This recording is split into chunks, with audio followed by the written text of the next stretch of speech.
313. gadā Svētais Konstantīns Lielais izdeva pavēli, saskaņā ar kuru kristiešiem tika atļauta ticības brīvība, un viņi kļuva līdzvērtīgi savās tiesībās ar pagāniem, elku kalpiem. Bet viņa līdzvaldnieks Lukīnijs bija pārliecināts pagāns un nolēma iznīdēt kristietību savā impērijas daļā, kur tā ievērojami izplatījās. Lukīnijs gatavojās karam pret Konstantīnu un, baidoties no nodevības, nolēma iztīrīt savu karaspēku no kristiešiem. Tajā laikā Armēnijas pilsētā Sebastijā viens no karavadoņiem bija Agrikolijs, dedzīgs pagānisma piekritējs. Viņa pakļautībā bija kara draudze no 40 kapadoķiešiem, drosmīgiem karēviem, kuri kā uzvarētāji atgriezās no daudzām kaujām. Viņi visi bija kristieši. Kad karēvji atteicās pienest upurus elku dieviem, Agrikolijs ieslēdza viņus cietumā.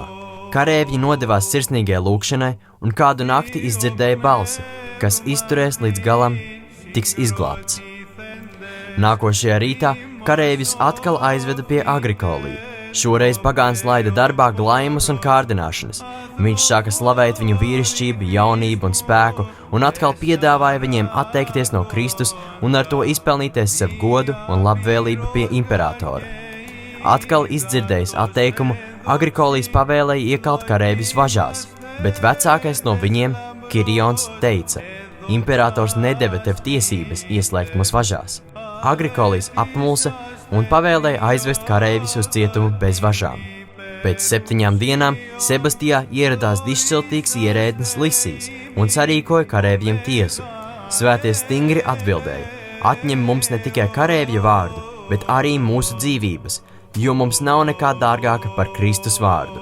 Tad Lisijs pavēlēja nomētāt svētos mocekļus ar akmeņiem, bet akmeņi lidoja garām. Akmens, ko meta Lisijs, trāpīja pa seju Agrikolam. Mocītāji saprata, ka svētos sargā kāds neredzams spēks.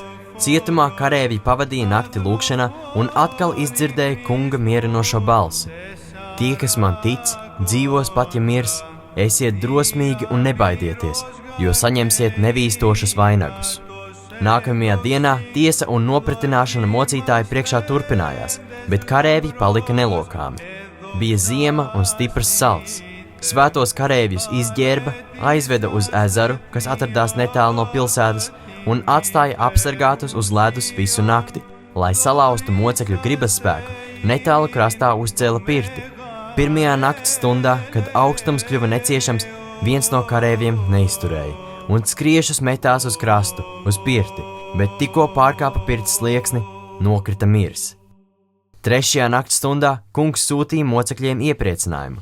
Pēkšņi kļuva gaišs, ledus izkusa un ūdens ezerā kļuva silts. Visi sargi gulēja. Nomodā bija tikai viens, vārdā Aglais.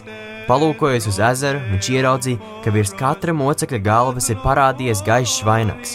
Aglais saskaitīja 39 vainagus un saprata, ka aizbēgušais karēvis ir zaudējis savu vainagu.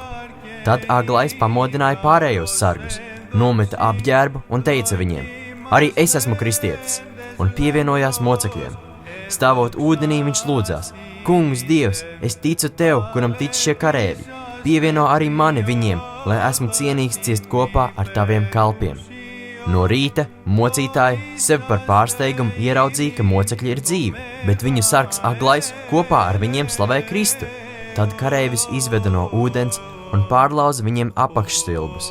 Šī mocību soda laikā paša jaunākā no karēvjiem, Melitona māte, pārliecināja savu dēlu nebaidīties un izciest visu līdz galam. Mocekļus salika ratos un aizveda sadedzināt. Jaunais Melitons vēl elpoja, tādēļ viņu atstāja guļot zemē. Tad māte paņēma dēlu uz saviem pleciem un nesa nopakaļ ratiem. Kad Melitons nomira, māte nolika viņu ratos blakus viņa svētajiem cīņu biedriem.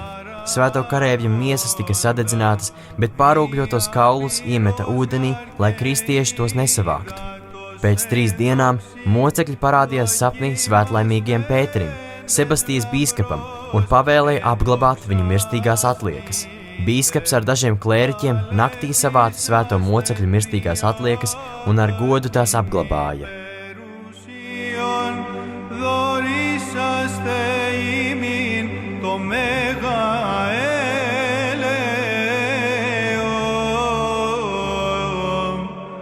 Lord.